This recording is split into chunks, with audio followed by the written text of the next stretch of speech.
training in yoga and public speaking skills. I am Chandra Kumar. Yeah, good evening, my dear soul friend Zakir Naik. Just one thing, I am basically Hindu and have equal respect for all other systems also, and I could learn some techniques of Christianity and Islam from my father also. Fine. So I would like to know from you, and in other systems, all are not universal, only for particular community and particular segment. Islam, but the Quran is for, you are telling us Surah Subha 24-28, some difference for universal thing. Fine. The crisp of the Vedic, I mean, to the best of my knowledge, it is Sarve Janaha Sukhino Bhavantu. Sarve Bhavantu Sukhinaha, it says. But it doesn't say Sarve Hindu Sukhinaha, Sarve Hindu Sukhinaha. No, it is all the human beings should be merciful, happy, and pleasant. It is one thing. And another thing, whatever the you are describing for Allah in Surah Ikhlas, Kul huwallahu ahad, Allahu samad, lam yalid walam yulad, walam yakul lahu kufuwan ahad. Like that, in our Vedas also, verses 24-28, Samadhipata of yoga, it is describing Klesha karma vipaka asayaihi aparamrushnaha purusha visheshaha isvaraha tatra niratisayam sarvajna bijam sarvesham api guruhu kalena anavachchedat tasya vachakaha pranavaha. He has not given to any birth to not any person, he was not born to any person, and he is superior to even 5 basic elements, and he is at all the times omnipresent. That is Ishvara. Whatever the Allah you have given, it is appealing to the same Ishvara what we call. And in Bhagavad Gita, since you know, Sloka 31 of chapter 3, I mean Karma Yoga, it says, Yete matamidam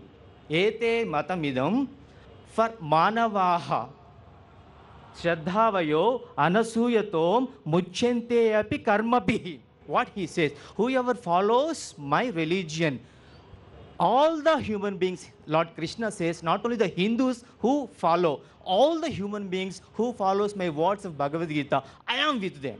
That is the thing. And to the best of my knowledge, I don't know that surah you say. Brother, we are getting late. You already asked 3 questions already. Please.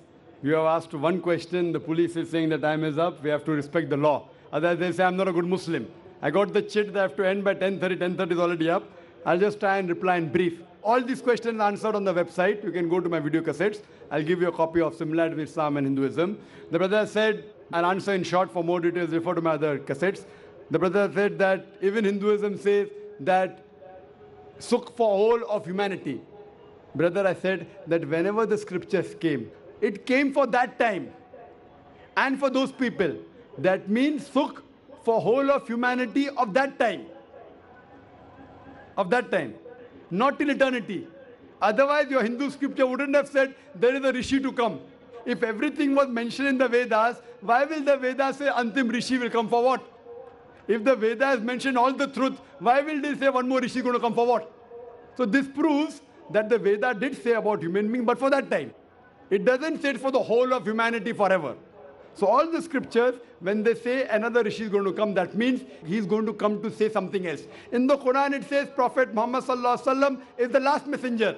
After him, no one will come. If anyone says, I get a wahi, I get a revelation, today he requires a psychiatrist. Messengership is over. Coming to your other question, you said that your Vedas, your second and third question, your Vedas said God is one, you should not worship him, etc. I agree with it. That's what I said, Kul Wallahu. So what is the question? But do you worship such a God?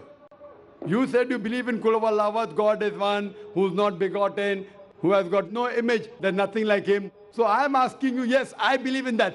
Do you believe in such a God? So the moment you give an idol to God, that means it is going against your Veda. And as I mentioned earlier, it's clearly mentioned in the Svetasvatara Upanishad, chapter number 4, verse number 19, and Yajurveda, chapter number 32, verse number 3, Natasya Pratima Asti. Of that God, there is no Pratima, there is no statue, there is no idol, there is no image, there is no photograph, there is no sculpture. You believe this and worship such a God, like the 4 criteria of Surah Ikhlas, then you are worshipping the true God, otherwise it's a false God. Hope that answers the question. Wa akhiru dawana.